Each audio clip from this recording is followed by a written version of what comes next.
Hola, buen día jóvenes señoritas, ¿pueden habilitar sus cámaras por favor?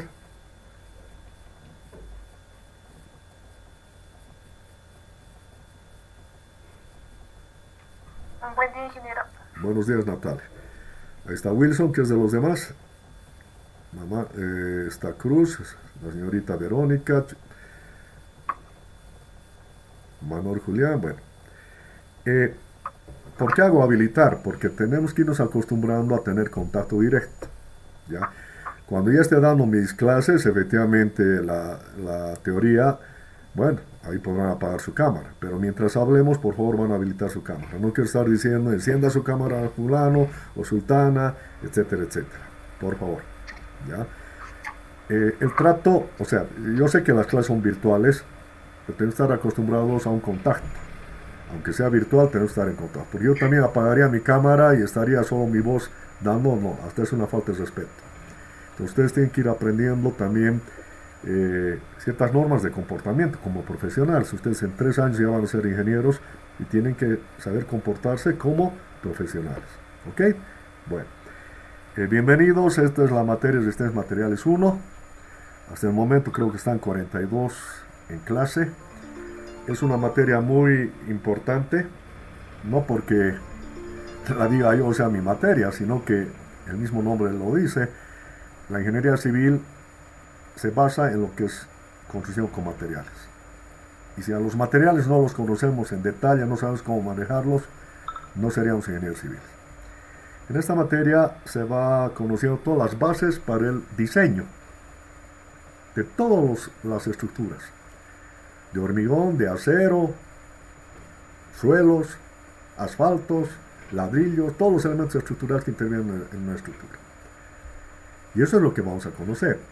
Sobre esta base ustedes van a llevar todo lo que es ensayo de materiales, que también está en este semestre. Y efectivamente ustedes van a ir a ensayar los diferentes materiales. Y ahí van a aprender a reconocer la calidad.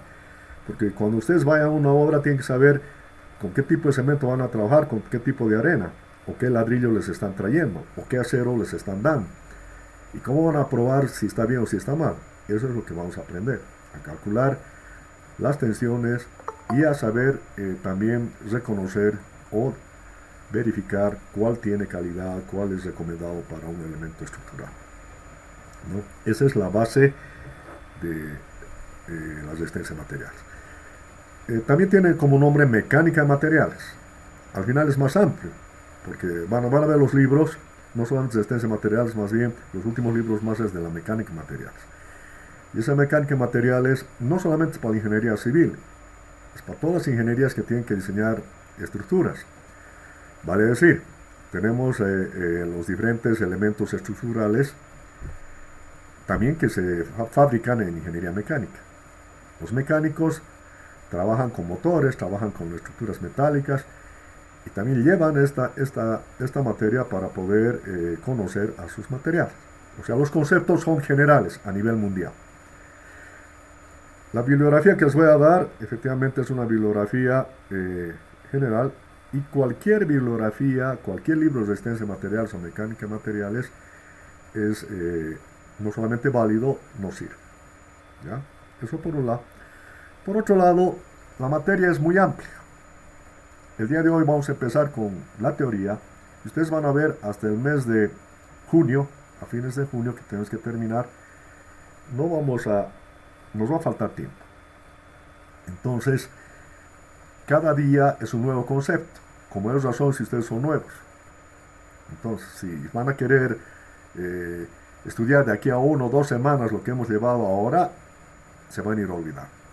Cada día repasen, cada día empiecen a hacer ejercicios. Y cuando vamos a tener clases, o no necesariamente tengamos clases, se pueden comunicar con mi persona, ya sea a través de Classroom o también voy a habilitar un WhatsApp para estar en contacto. Si quieren por inbox, pueden hacer cualquier pregunta. ¿Ok? La cosa es que ustedes vayan haciendo el seguimiento de la materia día a día. Porque yo voy a preguntar, vamos a resolver un problema, a cualquiera de ustedes le tengo que preguntar y tienen que saber. Ya para mí no es problema si han asistido o no han asistido. Y si tienen dudas, tienen que preguntarlas, porque también Para eso son estas clases. No tengan vergüenza de preguntar. Realmente el estudiante se cohíbe, ¿no? No entiende algo, no quiere hablar por temor a que los compañeros se rían. No es así. Aquí está permitido preguntar cualquier, no solamente cualquier pregunta, sino cualquier duda que ustedes tuvieran. ¿Ya? La única vez que uno van a poder preguntar es cuando sea el examen, porque en el examen yo estoy preguntando. Entonces en clases tienen toda la posibilidad de preguntar, de aclarar, de que puedas repetir, etcétera, etcétera. ¿Ok? Quiero preguntas, quiero trabajo de ustedes. Quiero que me vayan explotando, que me digan, ingeniero, ¿esto por qué? O sea, no me hagan preguntas por preguntar. Ni tampoco me digan, a ver, resuelve este problema, no es eso. Ustedes tienen que intentar resolver el problema, trancarse y ahí sí decirme, ingeniero, estoy en este problema, me he trancado aquí, no puedo hacer esto, me sale esto, no lo concibo, ahí lo vamos a ver, etcétera, etcétera. Bueno, entonces voy a dar la ponderación, nos vamos a poner de acuerdo. La materia va a tener la siguiente ponderación, va a ser 50% de exámenes parciales, van a ser 2 exámenes parciales, cada uno entonces a 25 y 25 en todo el semestre. 30% del examen final, ya sería los 80, y 20% va a ser JTP. ¿Qué es JTP? La jefatura de trabajos prácticos, que la va a dar el ingeniero Calla. Creo que da los sábados. Entonces con él van a hacer las prácticas de toda la teoría que vamos a ir viendo. ¿Ya? Esa nota que les va a poner el ingeniero Calla va a significar el 20% del total de la materia. En total suman los 100. 80 conmigo y 20% con JTP. ¿Ok? Bueno, la bibliografía. En la bibliografía tenemos, yo nada tengo que ocultar ni tengo, ya jóvenes, yo estoy ya 37 años dando esta materia. He empezado muy joven y bueno, ya la mayoría de las generaciones han pasado conmigo, ¿no? Soy el tercer docente en la historia de la carrera de Ingeniería Civil que estoy dando resistencia de materiales. Entonces, ¿de dónde yo me he basado para armar mi teoría? Del libro de Resistencia de Materiales de Singer. Es un libro muy didáctico. Lo pueden encontrar ustedes en las librerías y más que todo creo que hay alrededor del monobloc, en todos esos libreros que venden, ahí van a encontrar toda una serie de libros. Y más que todo, bueno, eso a nivel físico. Yo les voy a pasar también en forma digital, ¿no? Resistencia de Materiales de Singer, Ferdinand Singer. De la misma manera está el Timoshenko-Yang, Resistencia de Materiales de Timoshenko-Yang. Este está en la biblioteca de la facultad, en la biblioteca de la carrera. Timoshenko, podemos decir, es el padre de las resistencias materiales en el occidente. ¿Qué es el occidente? Todo lo que es Europa, América, etc. El oriente, bueno, es todo lo que es Rusia, los países bálticos, etc. ¿No? Entonces, todo lo que se conoce, se ha investigado en el lado del occidente, es las resistencias materiales, la base la ha dado Timoshenko. Esto lo ha dado a principios del siglo XX. Y bueno, ha ido escribiendo diversos libros. Ustedes van a ver en la biblioteca, hay 2 libros de resistencia de materiales de Timoshenko, que no les doy porque no diré no me he basado. O sea, ahí entra en forma muy en detalle, profunda. Pueden chequear ustedes en la biblioteca, ¿ya? Pero es lo primero que he ido desarrollando. Sirve bastante, pero no es el libro que me he basado. Efectivamente, los demás libros recuperan todo esto de Timoshenko. Luego ha escrito su libro con Timoshenko-Yang. ¿Ya? Timoshenko-Yang han sacado su libro a finales de la década del siglo XX, perdón, de la década del 90, finales del siglo XX. Y bueno, después ya han empezado a escribir sus libros con Gere Timoshenko y ahí viene Mecánica de Materiales de Gere con G, Gere, ¿ya? También les voy a pasar en forma digital, también lo pueden comprar. Antes era Gere Timoshenko. ¿Por qué? Porque Gere también fue su alumno y aprovechó con Timoshenko para editar, pero ahora creo que ya sale solo como Gere. Y bueno, después hay Mecánica en Materiales de Beer Johnson, que creo que lo tengo, también les voy a pasar. ¿Ya? Y tenemos diferentes, a ver, hay Resistencia a Materiales de Ortiz Berrocal, así como hemos dicho de Singer, de Ortiz Berrocal. Este libro de Ortiz Berrocal es más, ¿cómo diríamos? Está escrito en forma más matemática, ¿ya? Y sirve de base para poder entrar luego a todo lo que es programación, ¿ya? Pero el objetivo de nosotros es de que ustedes agarren el concepto o los diferentes conceptos de la materia. Todavía no mecanizar, todavía no digitalizar, porque el digitalizar, bienvenido, pero es cuando ya lo conocen, ¿ya? Y finalmente les voy a dar un libro muy importante, que ese sí también les voy a pasar de forma digital. Se conoce como Problemas de Resistencia a Materiales de Miro Lyubov. Problemas de Resistencia a Materiales de Miro Lyubov, ¿ya? Es un libro ruso que ha sido escrito por 8 autores, fíjense. 8 personas, 8 expertos que escriban un libro, realmente es una maravilla. Entonces, una vez que empecemos a hacer problemas en forma básica, ustedes van a entrar ya a resolver posteriormente los libros del Miro Lyubov. Pero hay que entrar con un poquito ya de práctica, no de buenas a primeras, sino van a empezar a patalear. Esa es la bibliografía, parte de los libros les voy a pasar. Y cualquier libro, nuevamente repito, cualquier libro de resistencia a materiales o mecánica de materiales. El concepto es, a nivel mundial es lo mismo. He tenido alumnos que por las clases digitales han estado recurriendo a bibliografía del internet y han encontrado libros, lógicamente, toda la bibliografía es en inglés.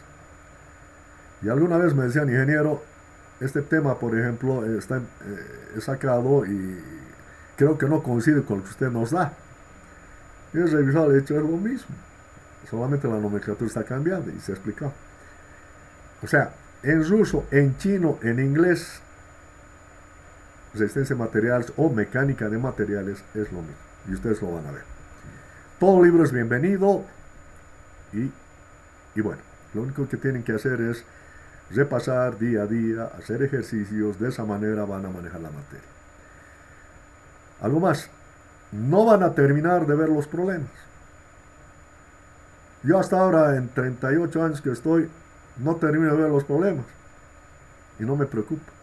Hay que manejar conceptos. Ustedes tienen que agarrarle el concepto. Manejando el concepto van a poder resolver cualquier problema. Y para eso nos estamos formando. El ingeniero civil es aquel que tiene que ir a resolver problemas. En este momento hay lluvia, se está cayendo, se está deslizando. Tiene que ver cuál es el problema, cuáles son las causas. Tiene que estudiar los materiales, tiene que buscar soluciones. Entonces nuestra profesión es para resolver problemas. Y hay que estar, desde el principio, tenemos que estar preparados a eso. No porque nos gusten los problemas, sino que alguien tiene que resolverlos y bueno, para eso estamos los ingenieros civiles, para poder plantear soluciones a todos los problemas que se presentan y necesidades que se presentan a nivel de la construcción. Bueno, ¿alguna pregunta hasta aquí? He dado la ponderación de la materia y la bibliografía. ¿Tienen alguna pregunta, alguna duda?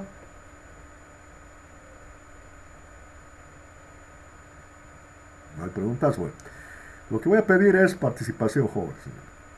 ¿Por qué? No solamente para que ustedes vayan acostumbrándose. El ingeniero civil, ni bien ustedes salgan en 3 años, ya tienen que saber hablar con propiedad, saber preguntar un problema, porque ustedes van a ir a trabajar y tienen que hablar. Si no hablan en las clases, no se están fogueando, no están practicando. Y por tanto, cuando salgan ingenieros, por más que sepan mucho, van a estar calladitos. Y los más paspacos les van a pisar, ¿Por qué? Porque tienen miedo de hablar. Y el papaco, como no sabe nada, va a hablar lo que sea. Y se va a imponer sobre ustedes.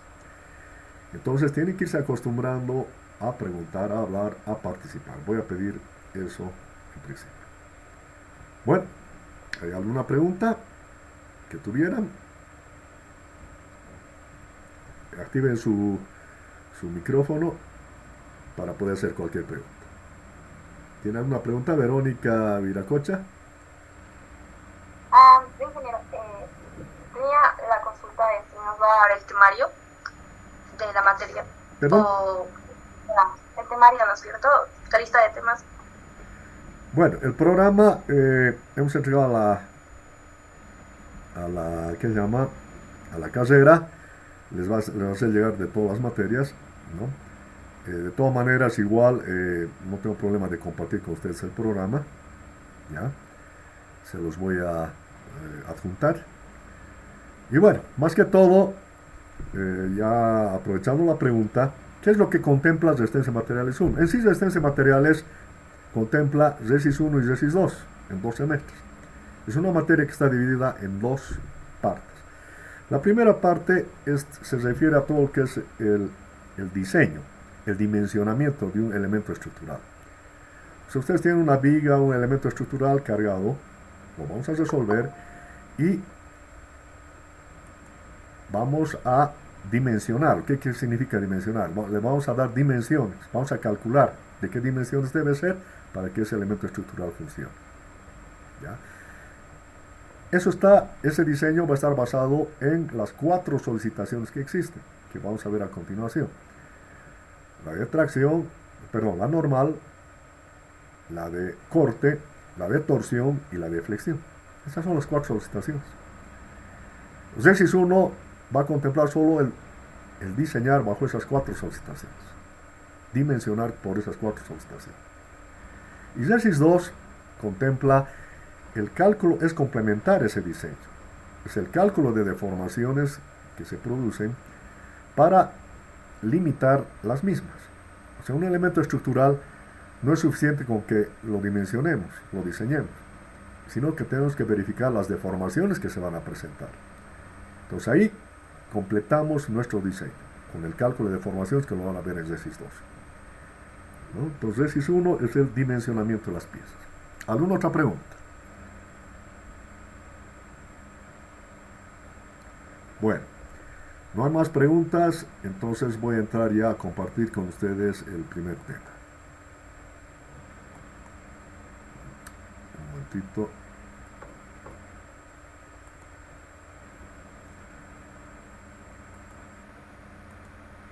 Caramba.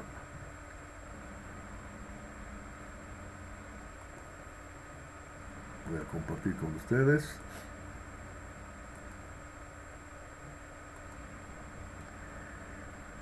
Se ve lo que han compartido, ¿no? Ya. Gracias. Bueno, hacemos una introducción en la estática, todo lo que han llevado ustedes hasta el momento. Para nosotros es suficiente considerar al cuerpo rígido. O sea, consideramos en principio que es deformable. ¿Qué significa? Tengo esta viga cargada de cualquier forma y para resolver, para encontrar mis reacciones, aplicando las ecuaciones de la estática, yo tranquila, pueden apagar si quieren sus cámaras, ahora no hay necesidad de vernos. Cuando yo esté hablando con ustedes, sí van a encender. Si estoy dando la clase, no hay problema de que apaguen sus cámaras. Entonces, resolvemos esta viga, es lo que han hecho ustedes en estática. Encontramos las reacciones, en otras palabras, establecemos el equilibrio. Y con ello dibujamos, una vez que hemos encontrado las reacciones, hemos establecido el equilibrio, dibujamos los diagramas de cortantes y de momentos. Para eso no considero este cuerpo como si no se deformara. Esta viga es totalmente horizontal. Pero ya, ahí, suficiente con que yo tenga este dibujo esquemático, planteo mis ecuaciones de la estática y resuelvo. Y dibujo los diagramas de cortantes y de momentos. En las resistencias de materiales no es suficiente. Entonces, consideramos al cuerpo deformable. No es que antes estábamos cometiendo error, sino no necesitamos las deformaciones. Ahora sí vamos a considerar esa misma viga, está aquí ya deformada. ¿Qué quiere decir? Que estas cargas van a dar lugar a una deformación, a una flexión. Y en su momento vamos a ver esas deformaciones. O sea, la resistencia de materiales considera al cuerpo deformado. No solamente, o sea, para el equilibrio considero rígido, o sea, no necesito la deformación, pero sí las deformaciones me van a servir para plantear ecuaciones adicionales de deformación para resolver las estructuras. Más que todo en RESIS 2 vamos a necesitar para resolver estructuras hiperestáticas, ¿no? Entonces, la resistencia de materiales considera al cuerpo deformado. Es decir, hemos abandonado este concepto de que es rígido, además que en la realidad se deforma la estructura, ¿no? Abandonamos la rigidez y consideramos a la estructura deformada. Entonces podemos decir que la resistencia de materiales ya es aquella ciencia que estudia el comportamiento físico-mecánico de un material. ¿Qué significa esto? O sea, ¿cuál es su equilibrio físico y mecánico? ¿Cómo se están relacionando los diferentes elementos estructurales internos de la materia? Dado su equilibrio interno, bueno, este equilibrio interno, cualquier material tiene que estar primero en un equilibrio interno. ¿Qué significa esto? Que efectivamente las moléculas internamente estén en equilibrio. Entonces, si está en equilibrio, si ese material está bien hecho, bien conformado, sí, yo ya puedo utilizar. Entonces, estudia la resistencia de materiales, este comportamiento físico y mecánico de un material, ¿ya?, dado su equilibrio interno. O sea, primero es la condición que esté bien hecho el material para recién utilizarlo y recién analizarlo a nivel externo, ¿ya? Bueno, para ello vamos a ver cuáles son los estados de un material. Me doy este cuerpo de longitud L, estaría empotrado en su parte superior, está sometido a una carga, una fuerza normal en su parte inferior. Por simple lógica, yo sé que si aplico una carga pequeña, si P es pequeña, esta carga P es pequeñita, ¿ya?, me va a producir una deformación, un delta L. Quiere decir que esto se va a alargar, ¿ya? Va a producir este delta L. Bueno, a deformar, se estiró. Retiro la carga, estoy hablando de la carga P en principio. Si retiro la carga, ¿ya?, el cuerpo regresa a su posición original. O sea, aplico carga, deforma, retiro, vuelve a su posición original. Quiere decir que estoy en un campo elástico. Este material tiene un comportamiento elástico para esa carga pequeña.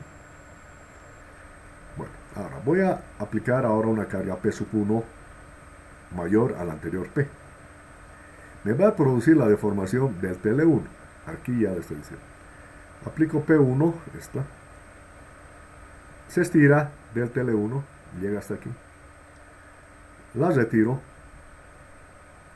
Y en este caso, voy a ver que se recupera parcialmente.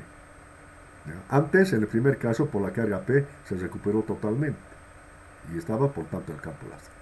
Ahora estoy viendo que llega un momento en que, al aplicar la carga P1 y esta deformación del TL1, una vez que retiro la carga, se recupera parcialmente. O sea, no vuelve a su posición original, sino se queda algo deformado. Entonces, cuando se ha producido una cierta deformación, entrado o está en un campo elastoplástico. ¿Por qué elastoplástico? Porque una parte se ha recuperado, el campo elástico, y otra parte se ha quedado deformada, el campo plástico. ¿Ya? Entonces, se ha recuperado relativamente, estamos en un estado elastoplástico, un campo intermedio. Sigo solicitando a mi cuerpo. Ahora voy a aplicar una carga P sub 2, ¿ya?, mayor a la anterior P sub 1, y efectivamente me va a producir una deformación del TL2. Como es una carga mayor, va a producir una mayor deformación. Ahora, puede ser lo mismo. Voy a retirar la carga. Al retirar la carga, el cuerpo de pronto se va a quedar deformado con esta deformación del TL2 rojo. No se recupera. Por lo tanto, estoy en un campo plástico. Entonces ahí podemos ver que en función de la magnitud de las cargas, ¿ya?, un cuerpo o un material va a trabajar primero elásticamente, cuando las cargas sean pequeñas. Va a llegar un momento que va a empezar a tener un comportamiento elastoplástico, ¿ya?, cuando las cargas ya son intermedias o grandes, puesto que se va a quedar deformada una parte y la otra va a sufrir deformación. Y finalmente, cuando ya las cargas sean mayores, han centrado la rotura, no se va a recuperar nada del cuerpo una vez que se tire la carga, quiere decir que ha entrado al campo plástico. Entonces, en función de la magnitud de las cargas, voy a tener un campo elástico, un campo elastoplástico y un campo plástico. Entonces, todo material está en estos tres estados según la magnitud de la carga. Como hemos dicho, el elástico plástico, que es el intermedio, y un campo plástico. ¿Ya? Bueno, eso es en principio, y es algo que en la vida real nosotros verificamos, ¿no? Los estados que tendría un material, el comportamiento que tuviera en función a la aplicación de diferentes magnitudes de carga.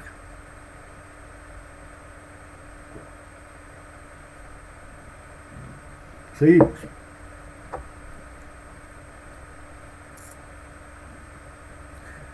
Vamos a definir, o bueno, ustedes ya conocen, pero vamos a definir con propiedad qué es una solicitación. ¿A qué llamamos solicitaciones? ¿Ya? Entonces, vamos a llamar solicitación, o se llama solicitación, a la forma en que actúan elementos estáticos y dinámicos sobre un cuerpo. Y entre las solicitaciones, aquí tengo una solicitación, por ejemplo, de normal, ¿ya? Voy a una solicitación normal, y dentro de las solicitaciones normales voy a ver a la solicitación de tracción. Entonces se da tracción cuando aplicamos una fuerza, ¿ya?, fuerzas que se alejan, que están en correspondencia con el eje longitudinal de la pieza. O sea, me doy este prisma de longitud L, ¿ya?, y aplico cargas o fuerzas que se alejan, que son paralelas al eje, o están en correspondencia o son paralelas al eje longitudinal de la pieza. ¿Ya? Una solicitación normal, entonces, es cuando se aplican, después vamos a aplicar fuerzas que están en correspondencia o son paralelas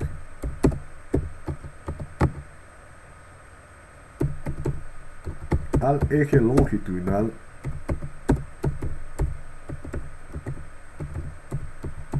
de la pieza.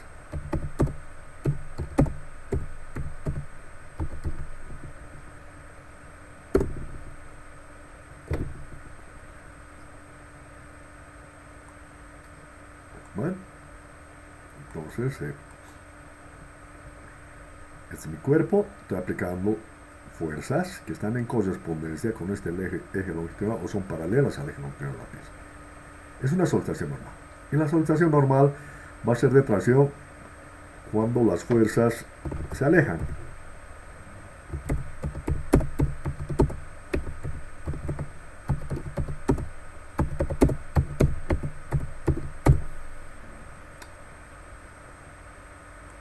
¿Ya? Y bueno, es el caso que tenemos. Tracción, las fuerzas se alejan y su deformación dando lugar a una deformación, a un alargamiento, a un alargamiento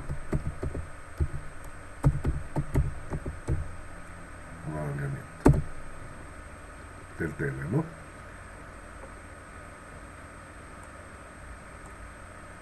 No sé si aquí voy a poder copiar o no.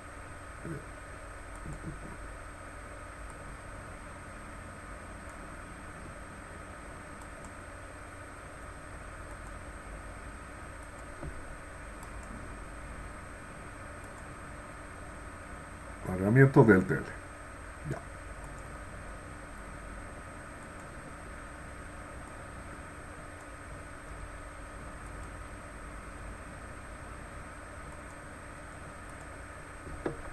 Bueno, entonces, aquí está el alargamiento. Originalmente es L el auto inicial, aplicamos la tracción, se alarga esta magnitud, eso es positivo. Y va a ser una soltación de compresión cuando las fuerzas se acercan, ¿no? Aquí antes se alejaban y aquí cuando las fuerzas se acercan.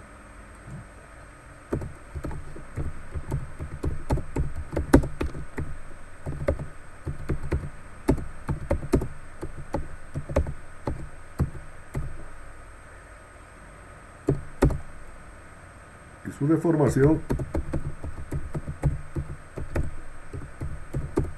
es de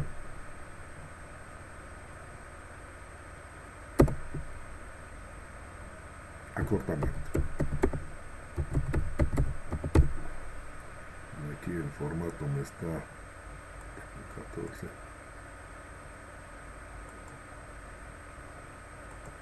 Ya. Entonces tenemos compresión cuando las fuerzas se acercan, este es el caso, este es mi cuerpo, las fuerzas se acercan, esto se achica, esta magnitud del TL es una deformación, un acortamiento o deformación negativa. ¿Ya? Entonces acá puedo también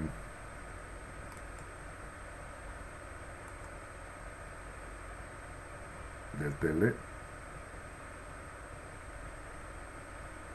negativo. Inclusive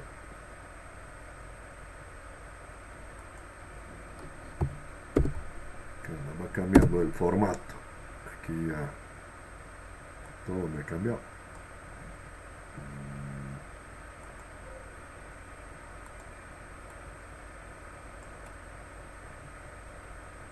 Ya.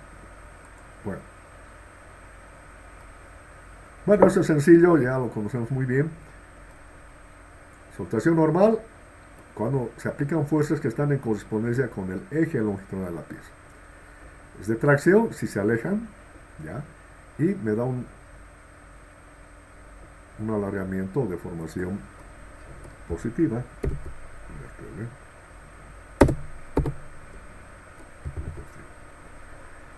Alargamiento. Y al contrario, compresión cuando las fuerzas se acercan y me da una deformación del TL negativa, acortamiento. Segunda solicitación es la de corte. ¿Ya? Igual, aquí se da una soltación de corte cuando las fuerzas actúan, se presenta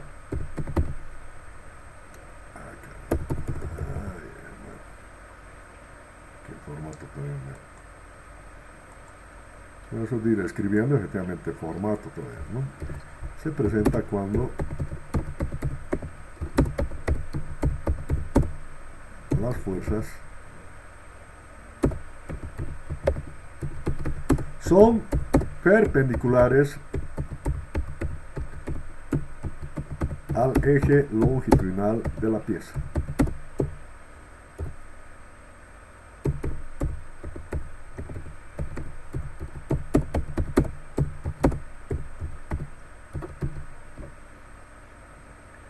¿Ya?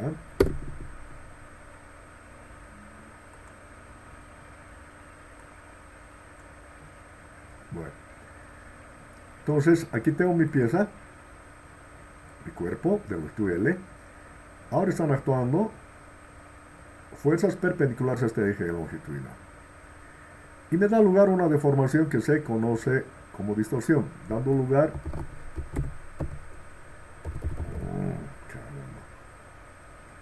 con 14, dando lugar a una deformación, una variación angular, una deformación que se conoce como distorsión.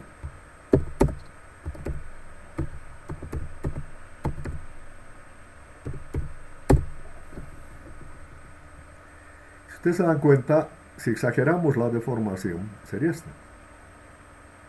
¿no? El cuerpo se produce como un quiebre, una variación angular. Este es el ángulo phi. Aquí habría una variación delta h en la altura, en una distancia, digamos, horizontal A y B. ¿Ya? Entonces este ángulo yo puedo calcularlo. Esa distorsión, deformación angular debido al corte o por corte, ese ángulo lo puedo calcular con tangente de phi, tangente del ángulo. Cuando los ángulos son pequeños es igual al ángulo, es igual a phi, y es igual al cateto opuesto delta h sobre el cateto adyacente, que va a ser esta magnitud horizontal, que voy a llamar AB, ¿no? Horizontalmente AB, antes de la deformación, ahora se ha convertido de esta manera, entre AB. Delta h sobre AB es el ángulo phi, o la deformación o distorsión, que es la deformación angular por corte. Entonces el corte me da lugar, bueno, no se presenta tan directamente, aquí estamos exagerando la deformación, pero se está produciendo este quiebre, esta variación angular, que es la distorsión. ¿Ya? Luego, siguiente solicitación es la de torsión, que se presenta cuando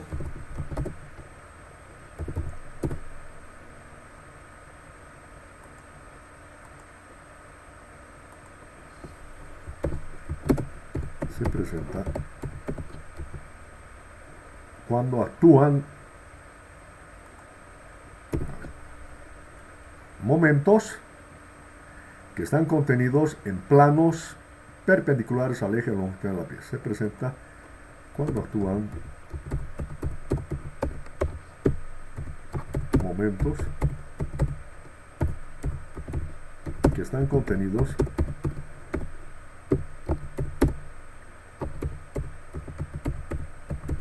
en planos perpendiculares al eje longitudinal de la pieza.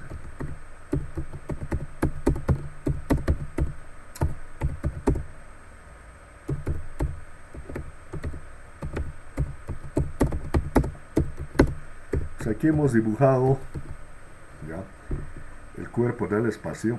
Este es mi eje longitudinal. Me falta, aquí hay, este es un plano, aquí hay otro plano, este es un momento. En mi dibujo no está completo, pero bueno, es un plano similar a este en este otro extremo. Ahí está contenido este momento. Y aquí también hay un momento contrario a este. O sea, aquí aplico en sentido, diríamos, antihorario, y aquí aplico pues, el sentido horario, está en equilibrio. Entonces, este es un caso de torsión. Los momentos, este y este otro que no está dibujado, actúan en planos perpendiculares al eje longitudinal de la pieza. ¿Y cómo se deforma? Se torsiona. Se alabea, se torsiona, como estamos viendo acá. Lógicamente vamos a ver un ángulo que rota, un ángulo de torsión que rota en el cuerpo. Siguiente solicitación es la deflexión. ¿Ya? Y se presenta cuando aplicamos momentos que están en planos paralelos al eje longitudinal de la pieza. Se presenta cuando se aplican momentos que están contenidos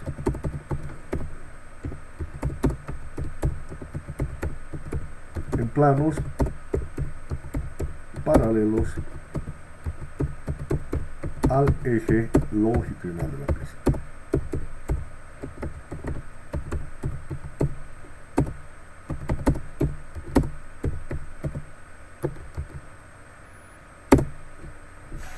Y aquí está. Este es mi prisma, longitud L, eje longitudinal.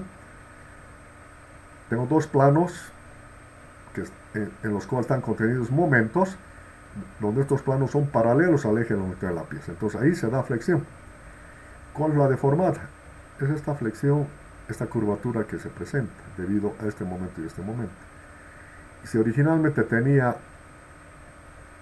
este punto inicial o esta sección inicial era vertical, ahora tiene esta inclinación. Por lo tanto, igual se ha deformado un ángulo, un θ por flexión. ¿Ya? Esas son las 4 solicitaciones. Normal, que puede ser tracción compresión, cuando las cargas actúan en forma paralela al eje longitudinal de la pieza. Corte, cuando las cargas actúan en forma perpendicular al eje longitudinal de la pieza y me da lugar a deformaciones angulares que son distorsión.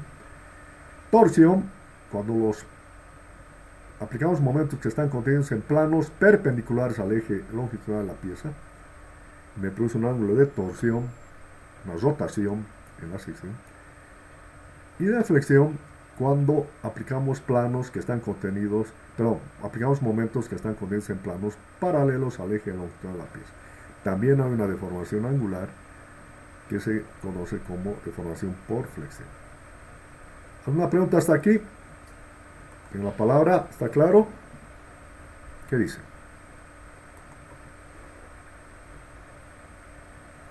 Tiene la palabra, Jorge, señorita. ¿Está claro o no está claro? ¿O qué duda tiene?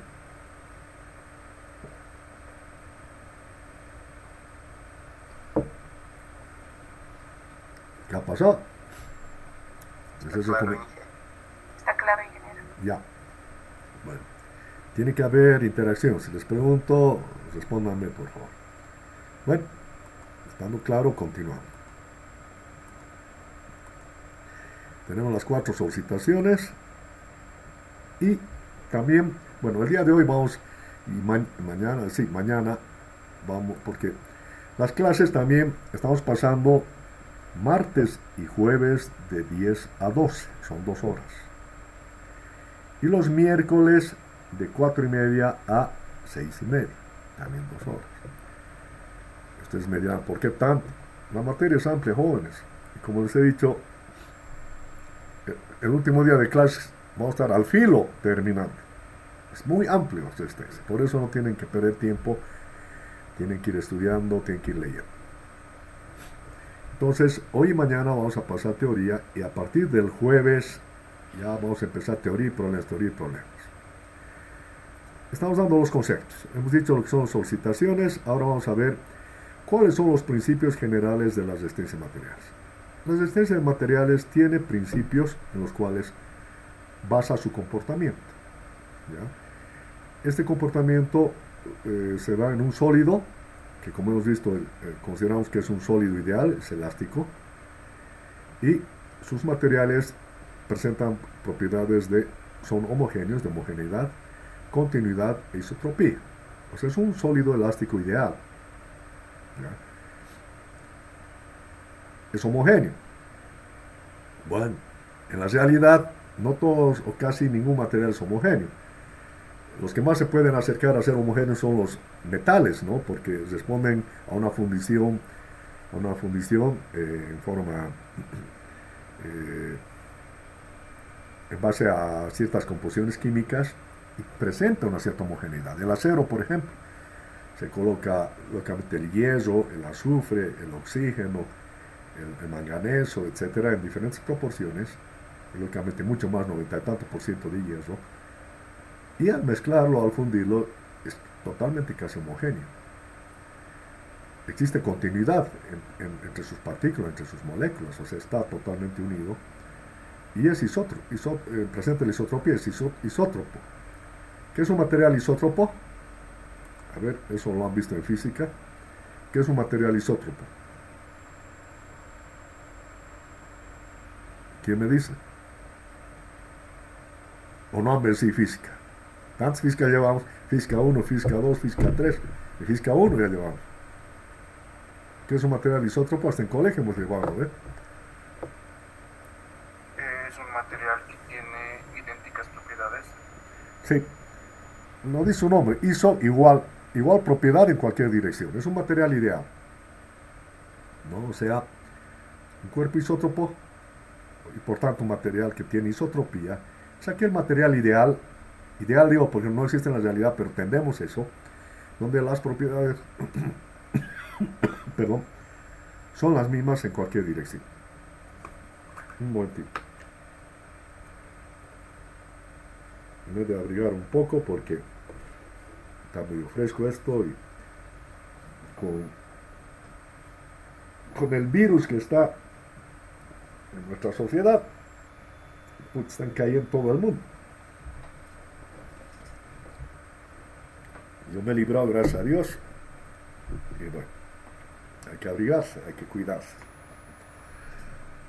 Entonces, es un sólido elástico ideal, homogéneo, continuo, isótropo. ¿Ya? En ese sólido ideal tenemos el principio de la rigidez relativa de los sistemas elásticos. Estos principios nos van a ayudar a resolver los problemas. O sea, tengo que considerar, al principio va a parecer como saludo a la bandera, como algo que no se aplica. Pero van a ver que en todos los problemas, aplicando esto, voy a poder resolver. ¿Qué es este principio de la rigidez relativa de los sistemas elásticos? El nombre mismo lo dice. Me está diciendo que un cuerpo es rígido relativamente.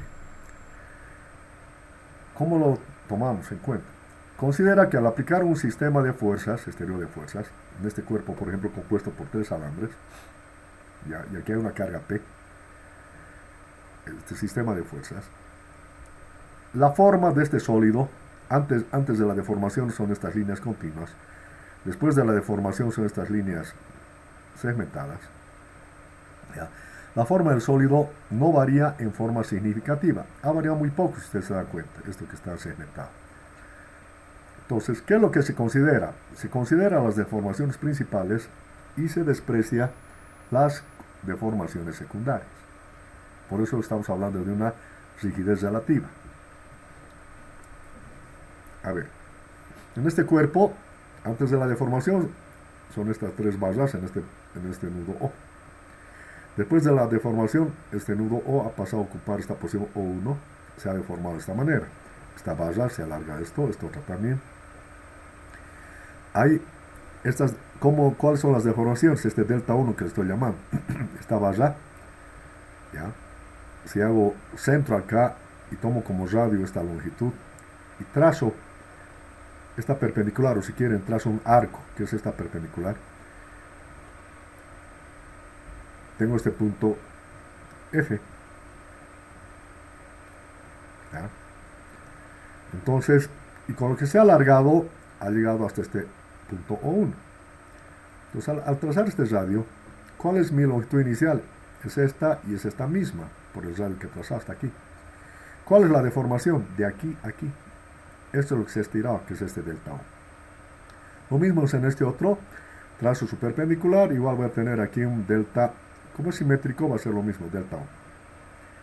Y esta barra, que originalmente es CO, se ha estirado hasta O1. ¿Cuál es su deformación? Es esta. Este es el delta de esta barra. Entonces, ha habido una deformación. Por eso decía al inicio de la materia, vamos a considerar las deformaciones. Pero vamos a considerar las deformaciones principales. ¿Cuáles son? Estas. El delta 1, nuevamente delta 1 aquí, y este delta. Aquí se está haciendo un polígono de deformación, a izquierda y derecha, que habría que completar. Considerar esas deformaciones. Principales. ¿Cuáles son las secundarias?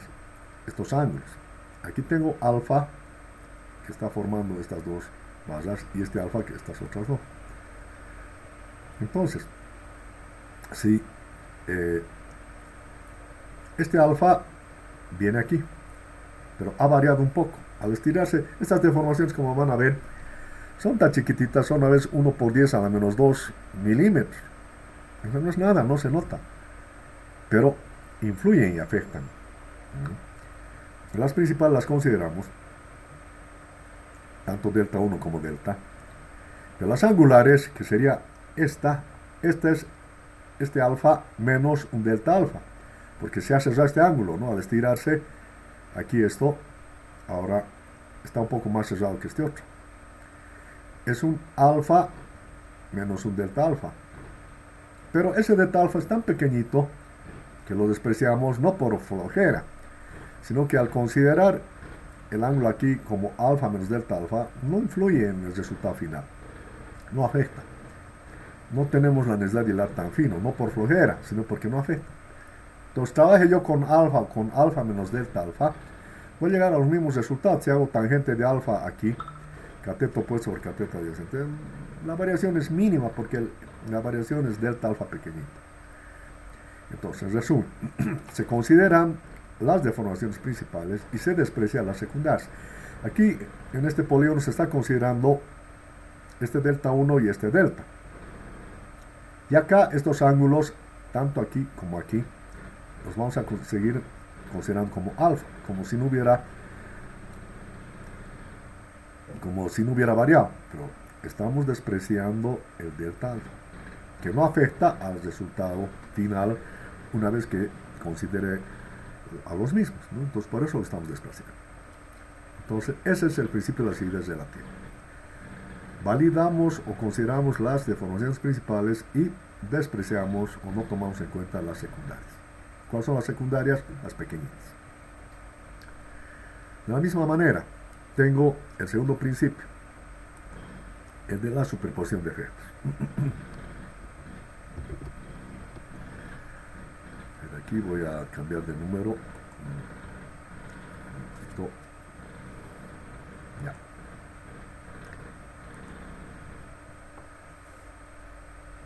Bueno.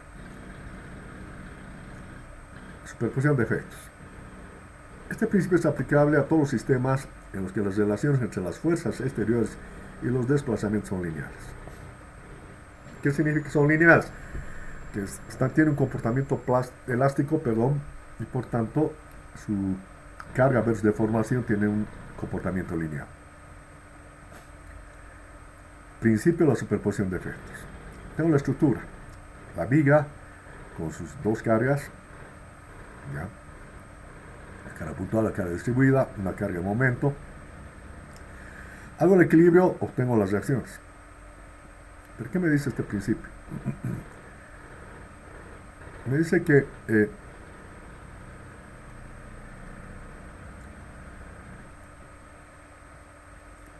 el análisis de esta viga, o para el análisis de esta viga, yo puedo hacer mi análisis para cada carga en forma independiente.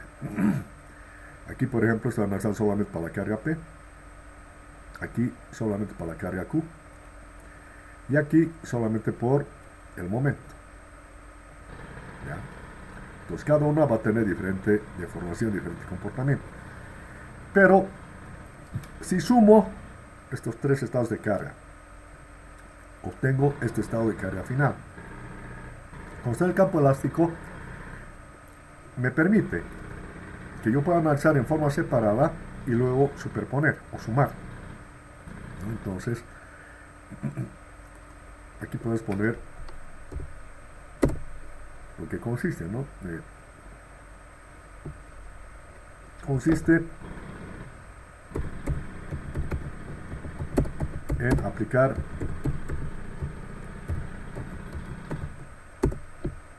cada carga en forma independiente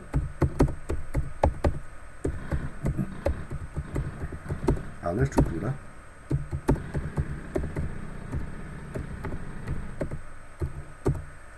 y posteriormente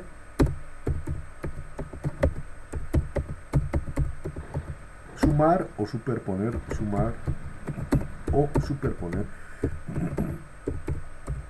sus efectos.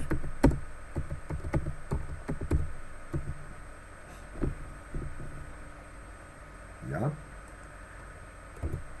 Entonces, sencillo, ¿no? Tengo una estructura con diferentes cargas, analizo para cada carga en forma independiente, encuentro estas reacciones parciales y superpongo o sumo esto más esto me da igual a esto. Así que esta reacción RA, por ejemplo, va a ser la suma de estas reacciones parciales. RA prima, RA segunda, RA tercera. RB lo mismo, RB prima más RB segunda más RB tercera, etc. Entonces, mientras esté en el campo elástico, puedo aplicar el principio de la superposición de efectos. Aplicable a sistemas en que las fuerzas y los desplazamientos son lineales en el campo elástico. El principio de Saint-Venant es el tercer principio, es el último.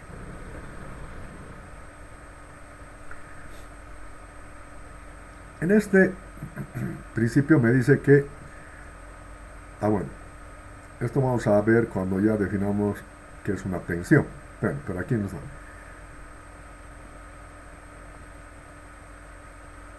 Que las tensiones en un cuerpo no dependen de la forma en que actúa la carga, sino que de la forma en que es la resultante, o sea, sino de la resultante.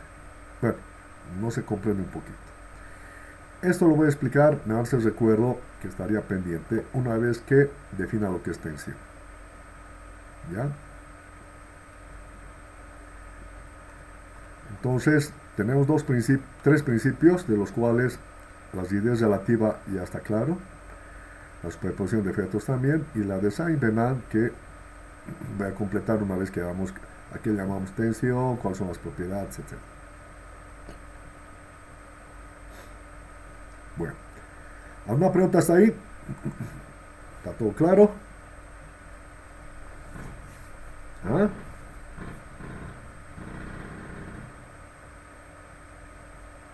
Sí, ingeniero, todo claro. Seguimos. Vamos a hablar sobre las propiedades mecánicas de los materiales.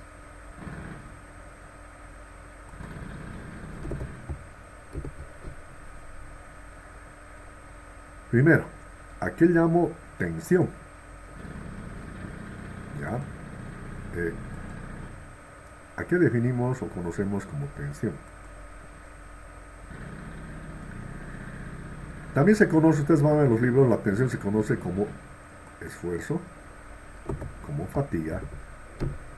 ¿Ya? Hay libros que dicen el esfuerzo, algunos dicen la tensión en el material, o el esfuerzo en el material, o la fatiga en el material. Los libros más antiguos hablan de fatiga. ¿Qué es la tensión o el esfuerzo? Es la acción de una fuerza por unidad de superficie. Cuando yo aplico una fuerza sobre una superficie, eso se denomina como tensión. Es la carga por unidad de superficie, la fuerza por unidad de superficie. ¿Ya? Dentro de estas tensiones vamos a hablar de la tensión normal. Esta tensión normal está dada por la letra griega sigma. Este sigma se escribe así. Y, como estamos diciendo aquí, ese sigma es la fuerza normal, ya, P, esta fuerza dividida entre el área, por unidad de área.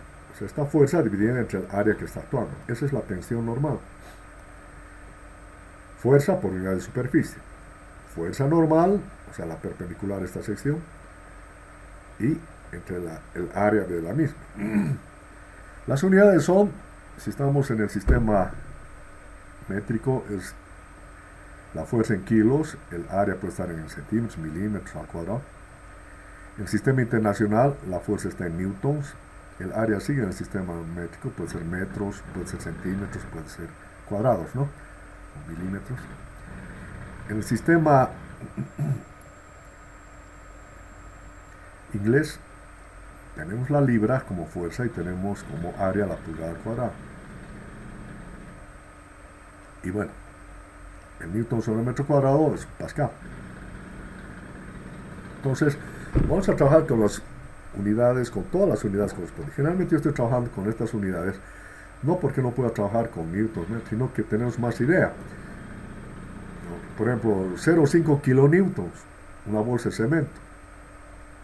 No me suena. En cambio, si me dicen 50 kilos una bolsa de cemento, tengo idea del volumen, del peso, pues puedo alzar una bolsa de 50 kilos, ¿no? Es más pesadito. Entonces si me dice, a ver, alce 0,5 kilonewtons, pucha, medio me pierdo, ¿no? Bueno, quizás ustedes ya van a poderse adecuar. Bueno, entonces, esa letra sigma es esta. Si hago un corte, aquí tengo un cuerpo, bueno, está empotrado la parte superior, aplico una carga, y ya sé que esta carga me da lugar a una deformación del L, en esta longitud L inicial. ¿Ya? La tensión que se produce, la tensión normal de sigma, es igual P sobre A, la fuerza normal entre el área. Como es una sección constante, el área es constante, es una sola. ¿Ya? Y si hago un corte en esta sección AA, aquí y aquí, esta, se vería así. Esta es la fuerza acá abajo, y en esta sección cortada aquí, tenemos fuerzas unitarias. Esas son ese sigma, es una fuerza unitaria. Es esta fuerza por unidad de área, es una fuerza por unidad de área P sobre A, ¿no? Que la suma de todas ellas se equilibran con esta. ¿Ya? Esa es una tensión normal.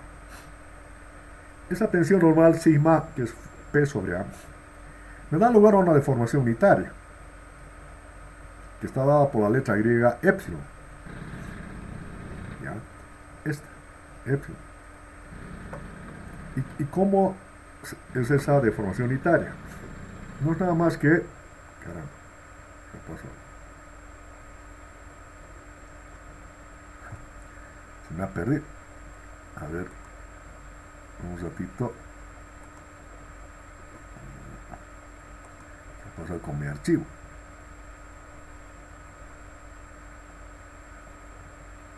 A ver, un momentito. Voy a ver qué ha pasado. Se me perdió mi archivo.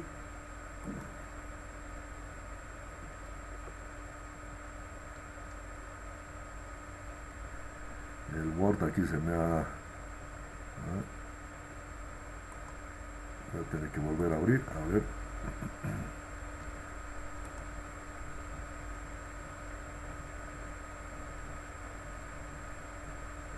Bueno. Un momentito.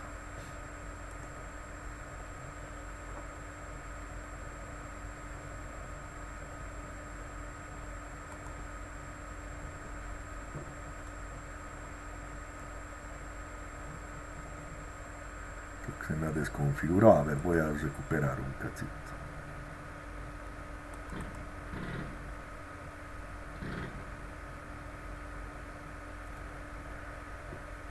Ya. Estoy recuperando.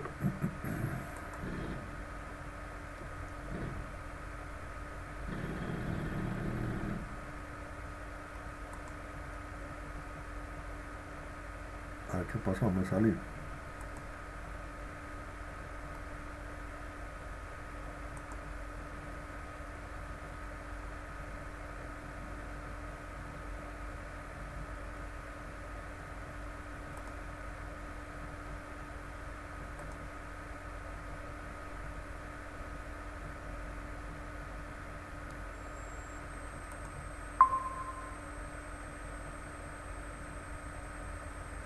Bueno, me había salido.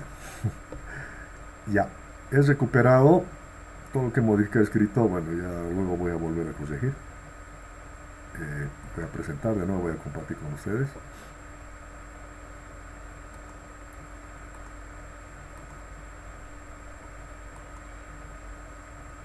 Se ve, ¿no? Jóvenes.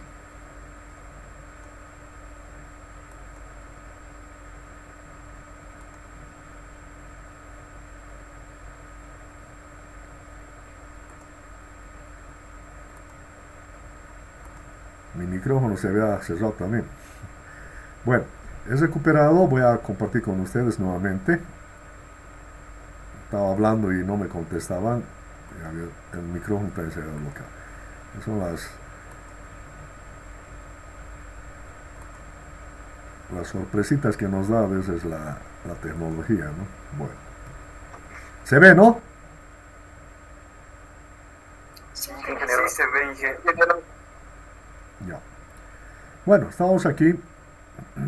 La deformación unitaria, ¿ya?, está dada por la letra griega epsilon y es la deformación total por unidad de longitud. ¿Qué significa? Aquí tengo esta carga P me ha producido esta deformación. Esta es la deformación total. ¿Y cuál es la unitaria? Esta deformación total dividida entre la longitud inicial. Es deformación unitaria, delta L entre L. ¿Ya? Me está dando idea de cuál es la deformación que está dando. No el total, sino la unitaria. Es la total entre la longitud inicial. Es un valor adimensional. Esa es la deformación unitaria. Conociendo lo que es tensión, que es la fuerza normal sobre el área, la tensión normal sigma, y la deformación unitaria epsilon, vamos a definir o conocer la famosa ley de Hooke. Esta ley de Hooke también es válida en el campo elástico, que es el campo elástico donde hay un comportamiento lineal entre carga y deformación, y también entre tensión y deformación. En cambio, esto ya no se cumple en el campo elastoplástico o en el campo plástico, sino cuando... Entonces, ¿cómo voy a definir esta ley de Hooke? Me voy a ir al laboratorio, ustedes esto van a hacer en laboratorio. Bueno, ojalá pues ya pasen clases presenciales jóvenes, porque están saliendo profesionales virtuales, van a ir a obra, no van a saber cómo hacer un ensayo. Ojalá ya volvamos al laboratorio. Y en las clases, claro, podemos hacerlas virtuales, pero los exámenes ojalá también sean presenciales, porque si no, es cualquier cosa lo que estamos aprendiendo y lo que estamos viviendo. Entonces, ¿qué van a hacer en el laboratorio? Van a tomar una barra de acero, ¿ya?, y en la máquina universal van a someter ensayo. Estas son las mordazas de la máquina que agarran a la barra de acero. Se toma una medida definida por norma entre dos puntos, entre este punto y este punto, ¿ya?, y se somete a tracción. O sea, el ensayo de tracción en la barra de acero es a través de dos mordazas someter a esa tracción a una barra. Una vez que someto a tracción, registro. Primera carga, 100 kilos, mido su deformación, eso lo mido con un aparato que pongo entre este punto y este punto, un extensómetro, y leo la deformación. Es un aparatito que me mide las deformaciones así en centésimas de milímetro, ¿no? Se denomina extensómetro, eso lo van a ver en el laboratorio. Entonces me da la deformación. Luego incremento la carga ahora de 100 kilos a 200 kilos. Deformación delta L2, y así voy anotando. 100 kilos su deformación, 200 kilos su deformación, 300 kilos su deformación, P4, P5, hasta la última carga. Última carga, la última deformación, o sea, la deformación previa a la rotura, o a la cual se rompe, es la última carga. Y una vez que se ha roto, yo mido cuánto ha deformado, porque al romper ya entra al campo plástico y ya se queda deformado. Entonces puedo tener la deformación. Esto registro en esta tabla. Carga versus deformación total del tele, para cada carga que voy aplicando en el ensayo. Una vez que tengo esto, voy a determinar la tensión ya para cada punto y la deformación unitaria. ¿Con qué? Con estas dos ecuaciones. Tensión con la carga dividida entre el área es constante de la masa, la carga va variando. Entonces tengo sigma 1, sigma 2, sigma 3, y deformación lo mismo. El delta L1, delta L2, delta L3 entre L que no varía. Entonces voy a tener epsilon 1, epsilon 2, epsilon 3. Entonces, sigma 1, P1 sobre A, epsilon 1, delta L1 sobre L. Sigma 2 lo mismo, o sea, transformo esta tabla en esta otra. Aquí estoy convirtiendo estas cargas en tensiones y estas deformaciones en deformaciones unitarias. Tensión normal y deformación unitaria para los mismos puntos. Trabajo esto, ¿ya? Y luego procedo a dibujar. Son puntos. Y coloco los puntos. Voy colocando puntos, ¿ya? Y uniendo los puntos tengo esta curva. Esta curva que es continua. Entonces, ¿qué es lo que pasa? Inicialmente, no sé si tengo... Sí, aquí está. Inicialmente tengo un comportamiento lineal, como hemos visto. Como las caras son pequeñas, los puntos se van alineando que me dan lugar a una recta. Entonces, en todo eso, estoy en el campo elástico. Llega un momento, el último punto de comportamiento elástico, el último punto de esta recta, que se conoce como el límite proporcional o el límite donde hay la proporcionalidad entre la carga y entre la tensión y la deformación. ¿Ya? Por eso se conoce como límite proporcional, el último punto de comportamiento lineal. A partir de ahí ya empieza a tener un comportamiento parabólico, como vemos. ¿Ya? Y llega un momento en que se dan este tipo de ondulaciones. Eso es la fluencia.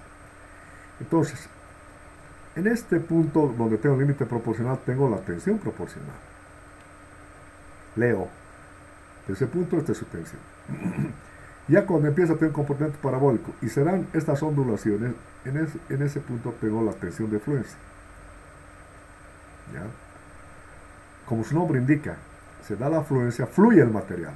A tensión constante hay deformación, se va creciendo. O sea, aquí la tensión se mantiene constante, sin embargo esto se va estirando y va deformando.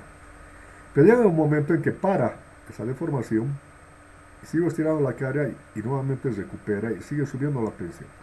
O sea, pasamos la fluencia y sigue subiendo la tensión. Y llega un momento hasta un valor máximo, que es la tensión máxima. ¿Cómo me doy cuenta? Porque a partir de ahí empieza a bajar la carga y luego se rompe. O sea, teóricamente esta sería la rotura real, la carga máxima. Pero físicamente, como se está estirando, no se rompe físicamente, pero ya empieza a bajar la carga y llega un momento en que ¡pac!, un poquito más abajo ya se rompe. Esta es la rotura física que no nos interesa. Lo que nos interesa es este valor máximo, esta tensión máxima. Entonces la curva de esa barra de acero es esta. Tiene un comportamiento lineal, llegamos al límite proporcional o límite elástico, donde tengo la tensión proporcional. Sigo incrementando carga, por tanto tensión, y hay un comportamiento parabólico, es el campo elastoplástico a partir de ahí. Tiene un comportamiento parabólico, entra en fluencia, leo en estas ondulaciones su tensión, la tensión de fluencia, y de pronto sigo cargando y ¡poc!, empieza a recuperar y nuevamente a tener mayor carga y por tanto mayor tensión. Hasta llegar a este máximo, de aquí ya no sube, aquí ya se ha roto. Es el máximo que ha logrado y luego físicamente ya se rompe. Esta es la curva tensión-deformación del acero.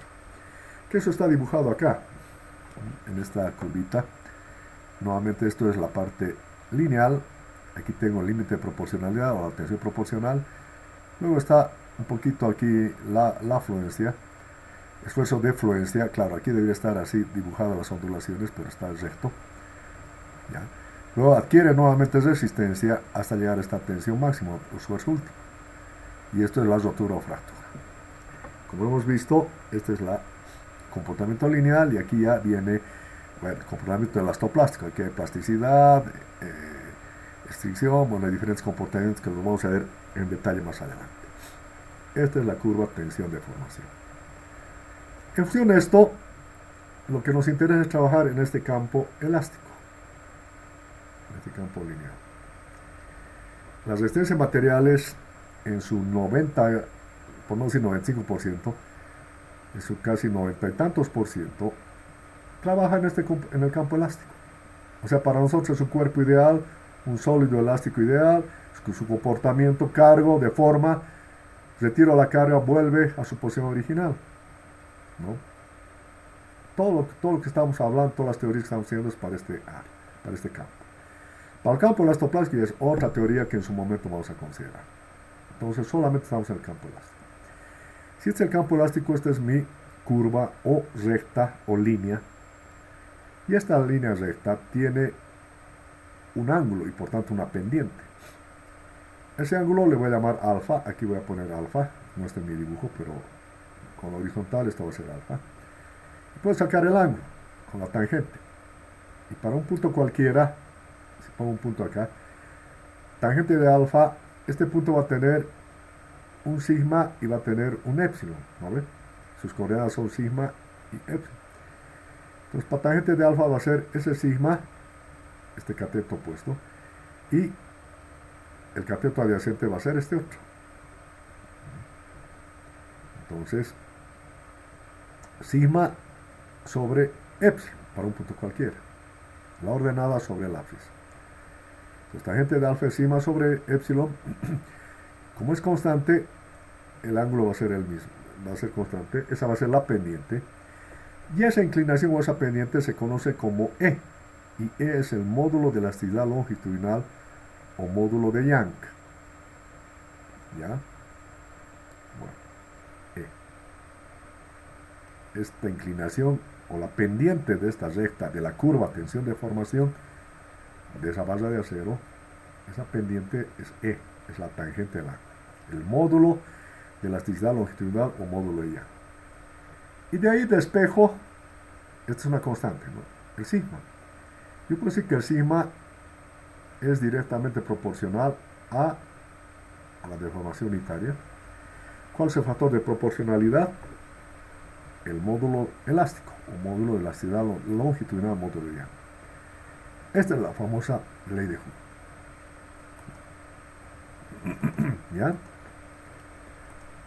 Entonces, ¿qué me dice la ley de Hooke? Que la tensión normal es directamente proporcional a la deformación unitaria epsilon, donde el factor de proporcionalidad es el módulo elástico longitudinal o módulo de Young. Y como hemos dicho, tiene validez esta ley en el campo elástico.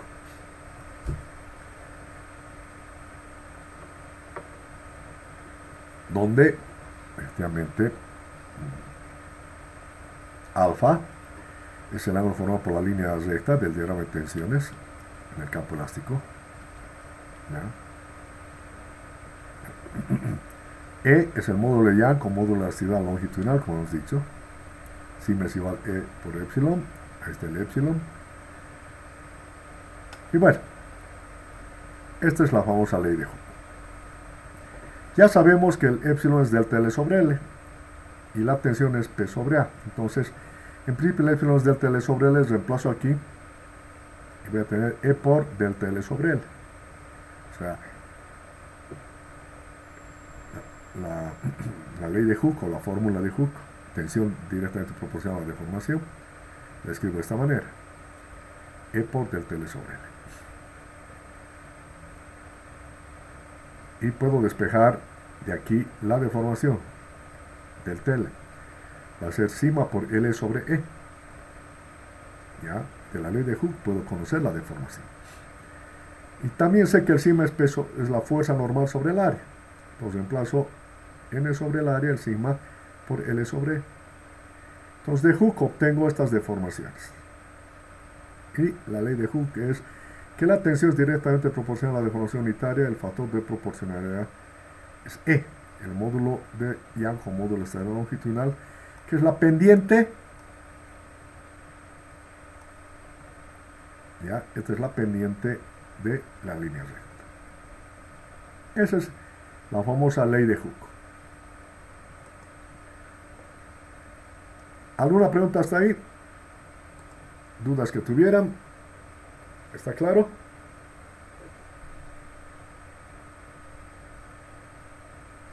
¿Tiene la palabra, jóvenes? Claro, ingeniero. ¿Qué dice Demetrio? Más fuerte puede hablarme. Está claro, Ya.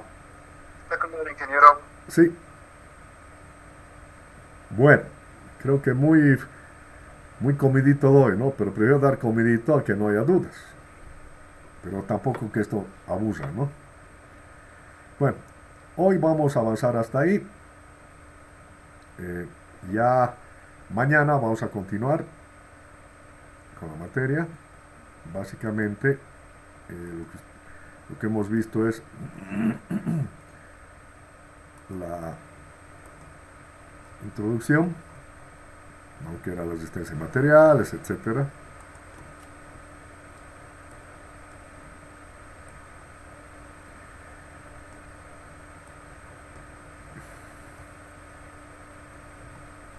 Los estados del material, el elastoplástico, las solicitaciones diferentes rotaciones: normal, corte, torsión y flexión. Los principios de la resistencia de materiales, de la rigidez relativa, superposición de efectos. Y vamos a ver mañana, el principio de Saint-Venant. Ya, tercero.